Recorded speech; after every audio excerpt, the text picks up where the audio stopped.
Bonjour à tous, bienvenue sur le compte Promoglace. Aujourd'hui, je vais vous expliquer les différents points de flexion sur les différents types de crosse. Dans un premier temps, je vais vous parler du numéro qui indique le flex d'une crosse. Donc, ça se divise en trois catégories, senior, intermédiaire, junior. Donc, en senior, nous allons avoir le flex 87, le plus rigide, le flex 77 et 70. Donc c'est dégressif, plus le chiffre est haut, plus la crosse est rigide.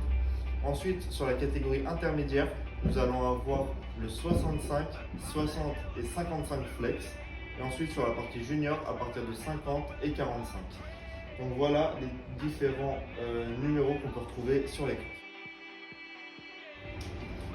À quoi sert le flex d'une crosse? Donc sur une crosse, le point de flexion va servir à effectuer des passes ou des tirs plus puissants. Grâce justement à la force qu'on injecte dans le point de flexion, la crosse va se plier et au moment où elle va se retendre pour envoyer le palais, eh bien, il y aura plus de force dans le palais.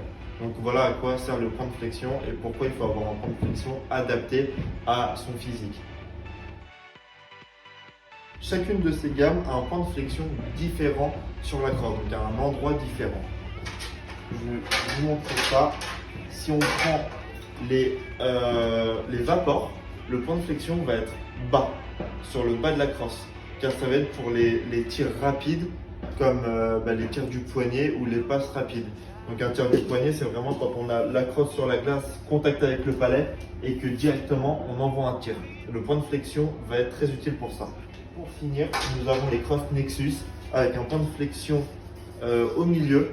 En plein milieu, ça va être ça pour les tirs rapides, donc pareil, ça peut être pour les tirs du poignet avec la main qui appuie bien sur le point de flexion, ou alors pour les snapshots. Un snapshot, ça s'apparente au snapshot, mais on lève la crosse moins haut, donc on la lève pas plus haut que l'horizon et on vient frapper le palais. Donc vraiment pour un tir plus rapide avec un point de flexion au milieu pour avoir la main qui appuie bien dessus.